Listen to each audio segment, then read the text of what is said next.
Yo, what's up, guys? Are you one of those people who's like, oh, I still got to do World Guild Battle or Siege, but I don't want to re-rune half of my units? Well, this is the video for you. I'm going to be showcasing 10 of what I recommend are one of the best teams that you can pre-rune and have set at all times just ready to go. And you can also do this for Siege. So I did log in 10 different offenses, as you can see here in the first 10 over here. I will be showcasing all 10 of them in this video, so I'll be doing 5-on-5 in the World Guild Battle, and I will be also going over what are the rune qualities and what are you aiming for artifacts, runes, and all of that kind of good stuff. So let's first of all check where do we want to place things. So I'm going to be using strongest team over there. This team will definitely clear out that most likely. Yep, I'm pretty confident in that. This one seems food for a Feng Yang team over here. This seems pretty food for a Galleon team. And this one seems to be a little bit more Bruiser heavy. So in that case, let's bring in a Bruiser heavy team right there. Looking at rune quality, what are we looking at? So first team, first of all, I would recommend everything to be decently fast. Trix is going to be moving first. Or well, no, Tomoe is going to be moving first. Trix is going to be moving after. And then Amber going to be moving all the way at the end. You can make them all a little bit faster than this. Just aim to be tanky. Additional damage artifacts, both sides is what you're aiming for. In this case, this was having attack. This is just old stuff. I would actually recommend, if you are using this normally, so let's actually do this properly. I would recommend to go for a, is this an accuracy? That's an accuracy. Let's switch that out. So we're actually having some proper stats in here as well. These and these. And then also for this, we don't really need that kind of stuff. You want to go additional damage by speed, HP, anything along those lines will definitely be fine for this one right here. Let's see, a little bit of combination lines. Recovery doesn't really work, doesn't really matter that much. But yep, we have that one moving into this one moving. Also additional damage both sides into this one. Also additional damage both sides. This team is that strong that it clears nearly everything. Like if you don't die in one hit, 2 of those units will clear the whole battlefield. And that's just the strength about this team. Absolutely always recommend to use this team.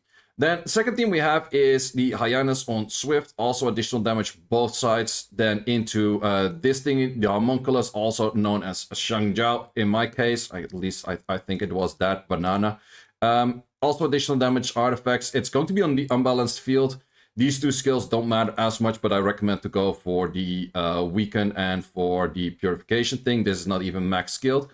Would help a little bit if it was max skill. I can max skill that out later. And then we have the Red. I do recommend to go for pretty high defense. I was going crit rate before, but I recommend going higher on defense. Just the defense slot 4, maybe a guard set that you have laying around somewhere. And then you go for just damage on whatever and some accuracy to fix your accuracy that potentially is pretty low. Very strong team as well. Well, then the Feng Yang, Leo Alaya team, don't really have to say too much about that. It's just a very typical team with high defenses on the additionals. And then some people do tend to say, it's like, why don't you do this? Makes a lot of sense, but I actually would like them to hit this Alaya, because this Alaya is unkillable. Like, legit, these stats plus 100 rats, she's unkillable. Next team is a Bruiser team. I like to have this whole team at 100 rats, and I want to be at the 286 tick. So that might be a little bit difficult to rune for some people. In that case, just slow them down a little bit. It's totally fine.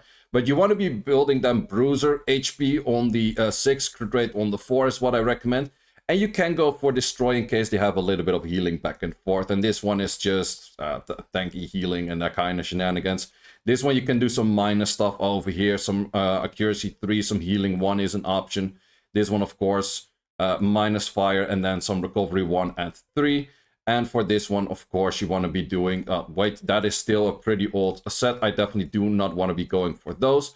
That is my set if I do tend to use it for other things. In this case, you just want to be going crit damage up, crit damage max. You can go on a particular unit, trying to hit that a little bit more. But in my case, most of the time, I just go for a little bit of crit damages up, crit damages down. Whatever I can find. Most of the time, I just check it by this. Plus damage on water doesn't make too much sense. Plus damage on fire. That's a lot of extra damage of fire. We're not actually fighting any fire in this case. You could switch it around to whatever you're fighting at that moment. That's always definitely an option too. But most of the time, this thing will be hitting some wind unit or something like that. This will do. And then we have a little bit less attack, but attack a little bit lower is totally fine. That thing you will see still does do a good bit of damage. Then we have the Tiana in here, typical Tiana. This one I do highly recommend if you're using Galleon. Go for crit rate 4. Max out the accuracy, of course. You need 85, you don't need 100. But still go for a decent set where you can do some damage and you have some survivability and you do have some crit damage on this unit as well. And of course, this thing is just pure on whatever damage accuracy S3 you can find. This is actually a really horrible artifact, so let me switch out that artifact as well, because I do have a pretty substantial decent one on attack over here, supposedly. This one. This is exactly that one. So crit damage 3, crit damage maxes, whatever you can find. So these are the first 5 hits. Let's see how they go. First team might be a little bit tricky because Sylvia in the end is one of the better defense units out there. But then again, this is also arguably the best team out there. And if you decide to do absolutely nothing, I like that. That is nice. So most of the time I put the spread on whatever I think is the strongest target. But in this case, it doesn't really matter all too much. Maybe should have actually spread from you. Or like put the S2 on whatever I want to spread later on. But in this case, like, you see this team, you can do whatever. Everything just dies from being tanky. That's just the beauty of this team. It's so easy. So then we have this team. In this case, we do want to start off with an S3. And then we're going to go for unbalanced field. And then we're going to go for some freezes. Did not land a freeze over there. Did steal my thing. Did go for double procker over there. Not too happy about that. Let's actually steal that potentially. Yep, okay. And now we go for pushbacks. They will both have their skills available, which is a little bit annoying. I'm not too sure to what extent I did reset you. But we can't really see that at the moment. Okay, we did reset you for 1 turn at least. Next turn, I will have my freezes back. Can we push back? Okay, that's still fine. Can we reset? This team is also normally, okay, did get double resisted on the right side. It is a team that you might find sometimes like, ooh, do you have to land all of your shit to win? Well, actually, as you can see over here, no, not really. Like, I missed half of my skills while being, well, the Ferret is not max accuracy, so that one can definitely miss. But being pretty high accuracy, the Homunculus and the Hyannis are max accuracy, and still this run is looking relatively easy, right? So that is just one of those things. You tend to deal a lot of damage on this Mandrake thing, which does add up pretty good towards damage, and then just a lot of pushbacks, a lot of resets, a lot of that kind of stuff going on. Especially unbalanced field is really strong. So in this case, this team, that thing is on destroy. I won't be able to do that much damage on you because of the passive that you have. But also this whole team, you don't have any death break, so I don't really fear your damage. The only actual damage is going to come from you. Therefore, we destroy your HP, and then we probably have to kill it a few times because of your stuff going back and forth, blah, blah, blah, whatever. We don't really care. We just kill it a bunch of times, and this is like the safest hit out there. It is a little bit of a slower hit, but this is definitely a really good showcase of you absolutely cannot kill my team. I will kill your team, and then we just have a good go from there. If their Lamilla was destroy, if I were to run this myself, I would probably put Lamilla on destroy just to try to get some kills in, but I don't even think that he did this in this case. So, okay, that one is nearly dead. I'm gonna not kill it right now, otherwise we're looking into a soul protect anyways. Well, I did not really have the turn to kill it regardless. We take it out right now. 10k per hit, that's a proper damage. This thing is getting some good stuns from that unit right there. That is a little bit annoying, but nevertheless, not that big an issue. That should die to a dot right there, so let's start work on you already. Yep. And then we work you down second. You'll probably get another revive off, at least a self-revive, and then probably another revive. No one cares. It just takes a bit of time. That's the only thing. Wild Blow. Okay, and defense buff is definitely helping out where he takes a good bit of recovery in there.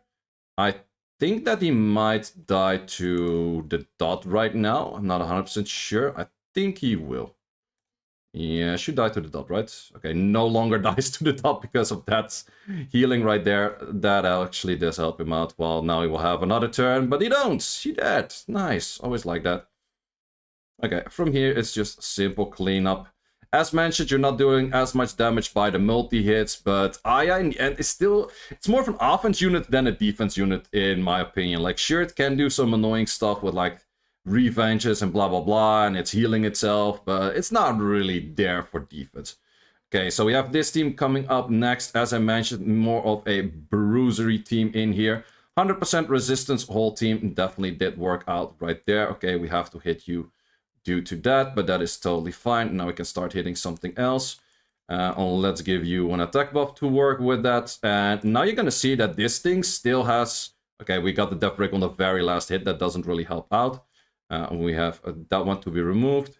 That's fine. Let's boost up this once again. Do I lap this Asher with my unit? Nope. Okay, death break already gone. But as you can see, like 11Ks without death break. With the death break, you would have done like 25-ish. And you saw the build. The build was legit nothing special. So yeah, this thing still does a good bit of damage, even though you don't really have any proper damage stats. It's just the crit rate and yeah, just crit rate and a bit of speed. That's legit about it. Like, it doesn't get much more interesting than that. In this case, let's actually hit you. Oh, you actually do have a death break. I forgot about that. Well, death break is also to be gone, because we have this. Yay, death break gone. And yeah, as mentioned, we have a good bit of healing. Too bad every death break that I do tend to land is removed right away. That doesn't really help me out. But yeah, as mentioned, this team is just really good at bruisering in the first place, and that's just the main thing that I'm also using it for. Just having a good bruiser setup at it. And then this is also one of those teams that's really good into Oblivion. Like, you're probably finding yourself to fight a lot of these teams where you have the Fire Jennifer, aka the Tarnisha in there. This is one of those teams that's actually pretty substantially good against it, because most of those teams don't really have that much damage. You have 2 cleansers on both sides, you have immunity, you have 100 res. It's definitely one of those teams that can do decent against that. Is it super fast clear? No. Well, maybe if you were to put more damage to the Thessarion, then you would be looking at more damage, but I don't really have that in this case. So let's see if I can actually get this hit off right now. Crit, 21k crit. So on the death break, as mentioned, on the death break, you actually have pretty decent damage still. It's just not that easy to get the death break off if they start proccing and that kind of stuff. But in the end, does it really matter? Not that much. Oh, did miss over there. Not that big a deal as well, except for the part that he's going to start healing again, which he's just kind of wasting my time. That's the only issue. Are these the fastest of clears? No, absolutely not. But if you want to have your, like, 5 cleaves ruined up at all times, you probably are looking at a few more losses. That's definitely a thing right there. So some of these bruiser rates, you can definitely get more cleaves in. That's absolutely a possibility. But in that case, you would have to have a pretty good rune depth in outspeeding on all 5 teams. Plus, you're never really sure, like, is this Asher swift? Is this Asher not swift? If I were to get an armor break like that in earlier, it would have been a lot faster. That kind of good stuff. So we have the Galleon hit in there. Galleon is actually being a really good Galleon right now. This is also, I would say, one of the few teams where I would say, even if Galleon is not a good Galleon, it's still kind of fine. Also make sure your Tiana does do good damage as well.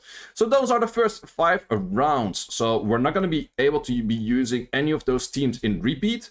And let me find a team that kind of fits all of them, because now it's going to be a little bit more tricky of finding the exact team. But I already do see some teams over here that I might see potential, but just give me a sec. Okay, so these are the other teams. They're not really in the most optimal position to actually use those, but they can be used in this. So first team is just, you're pretty familiar with this, typical Sonya snipe, nothing too special. In this case, I'm going to be sniping out you twice and then bruisering against those two.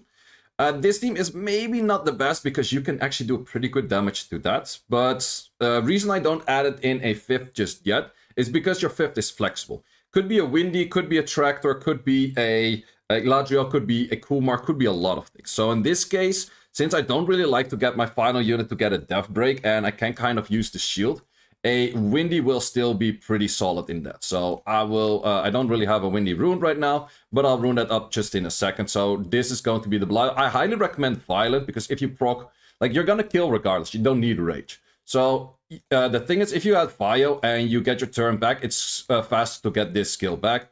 And then, of course, damage on whatever element you're normally doing. In this case, I would say Light is probably the best way to go for. This doesn't have a lead, right? Nope. Okay, then we have this team. This team is very particular against Maximilian. So Maximilians normally are with, like, Ambers and that kind of stuff. But I think we can take down a Lamilla as well. You definitely do want to go for damage on water, because you want to take out that Lamilla as fast as possible.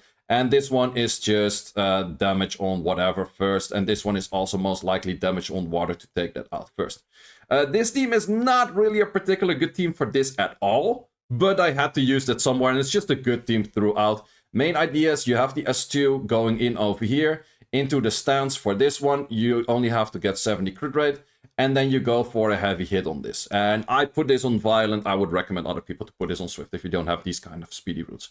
Then this final team is also not really the most optimal position right there to use it. But I think we can win this as well. It's mainly against the Strip that normally doesn't have like a cleanse. So in this case, they don't have a cleanse, but they do have the invisibility. And the invisibility makes it a little bit awkward where the Rika's not going to do that much damage. You can also replace this Rika by an Amber. You can replace this by a Desire. You can replace with a whole bunch of things. So let's first of all get you some runes. In this case, let's also just, for the sake of it, let's put you on some minus on this. And then we're going to put you on some HP over there. And of course, any of those teams, I would recommend saying like, okay, you can go for some of them, but you don't have to go for all of those teams. Because in the end, you only need a few teams that are workable. Especially for this, you don't need all hits out there. So you could go for, let's say, a few of those hits, and then the few other hits, you just do something completely different. Like that's definitely an option out there. Or you use like the repeats, whereas in this case, I'm showcasing that I'm not using any repeats. So that is definitely a thing that you have to keep in mind. Normally, you don't have to have 10. You only have to have 5.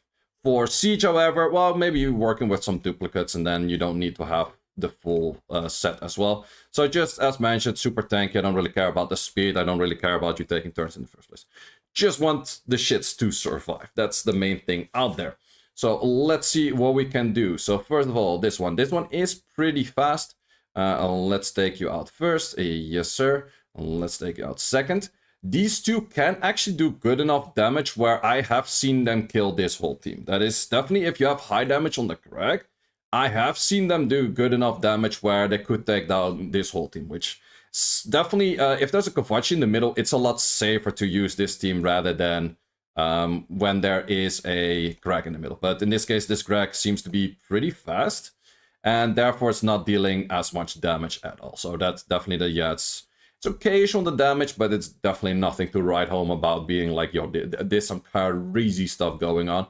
So then it's relatively easy cleanup. And you can also argue that Rigna in this position is really strong in this case because of the Kumar and Crack. Sonya is better.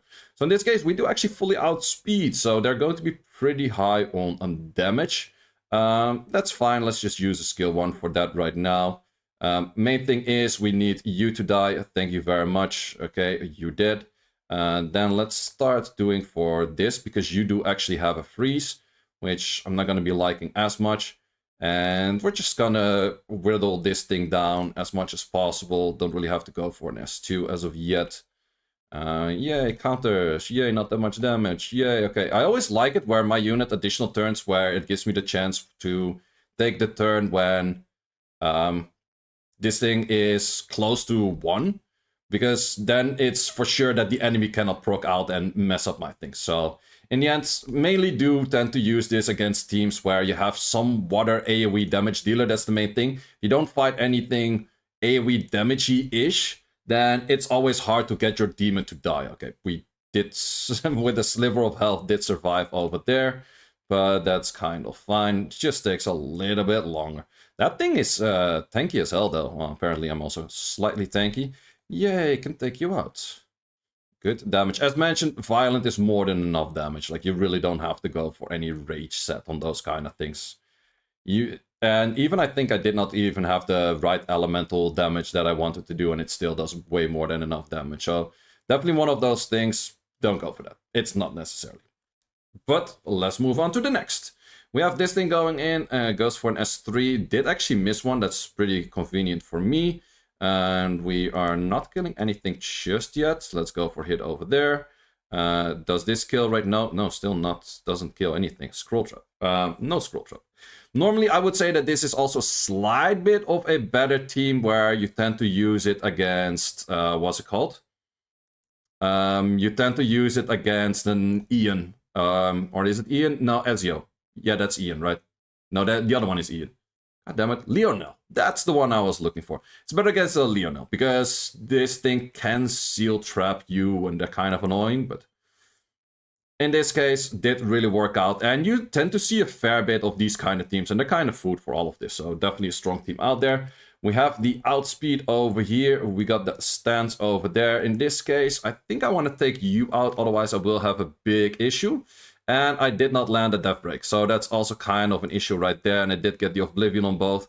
Still did manage to kill. Let's see how much damage we do over there. Not that much damage, but it's a little bit of damage. Don't like that death break over there. Should we go for skill 1? No, let's actually go for the buff. Hit you over there. And I think we go for this because I don't really want you to get a random counter in. As mentioned, not really the best of teams where you can actually guaranteed snipe something out, but just wanted to showcase that it is a pretty solid team and you can get pretty good Bruiser setups with this as well. So in this case, I definitely don't want to be doing S3 as of yet, because that will be bad news for me, because I need that S3 later on. So let's actually go for this. Very good stun over there. Does have a little bit of healing. Still not gonna send that skill right there. Good stun over there. Good stun over there. Does also death break right now, which is kind of interesting. Don't really have the value of that S2 at the moment. You go full hit on that. That's fine. Another armor breaker. That's also good. Okay, does go for this skill right now. Does also give me armor break whole team, which I don't like as much, but okay, can handle that for now. We don't really need those sleeps at the moment. Thank you, I guess. This might hurt a little bit. Oh, I thought he had skills available. He did not. That's good. What I can do right now is cleanse this off. Because of the cleanse, I take bar. And because of the bar, I think that my Rika would start lapping. And okay, but the sliver did not lap over there. But now we get some more damage in. Can we push this back or stun or both? I love that. So you don't do any S2 shenanigans. And then we also go for a cleanup on the whole team. So also, once again, super strong Bruiser team works against many things, unless they start like full-on sniping you, one-shotting you, and that kind of shenanigans, which does happen from time to time. Also, as mentioned, you can put a Thessarion in that last slot. You can put a Amber in that last slot. You can put a Bludgeon in that last slot. I would say Rika better than Bludgeon, though. I definitely do have to give credits to Rika for that, because Bludgeon takes a little bit longer to get her S3 back. So as you guys saw, all hits relatively easy, and all of those teams, they just work out very well. So I highly recommend to rune up at least a few of them. You don't have to go for all 10. I would definitely, if I would have to put them by order of strength, I would definitely say that this one is the most recommended, the deck 1. Deck 2, very recommended as well. I would say low-key, this one as third maybe. This one is strong, but it's not always the meta where it fits that well. I would definitely say add in this one to the pile. Definitely go for a good Changpong and a good Tiana Galleon kind of setup. That one is always strong. I would definitely say this one. These two feel a little bit more niche. This one is more siege, net 4 hits that you have to do. And this one is also pretty solid. So I actually, to be honest, I feel like all of those teams are pretty solid. But definitely the first 3, a lot of people will have definitely these 2 sets, because this in the end is full free-to-play. This in the end is relatively close to free-to-play if you did get the HOH as well. So those hits are just super strong, so highly recommended to do those. Also can use those in Siege, of course. They definitely can work against a whole plethora of different things. And that's all for this video. So guys, thanks a lot for watching. I'm gonna pop up another one. See y'all later.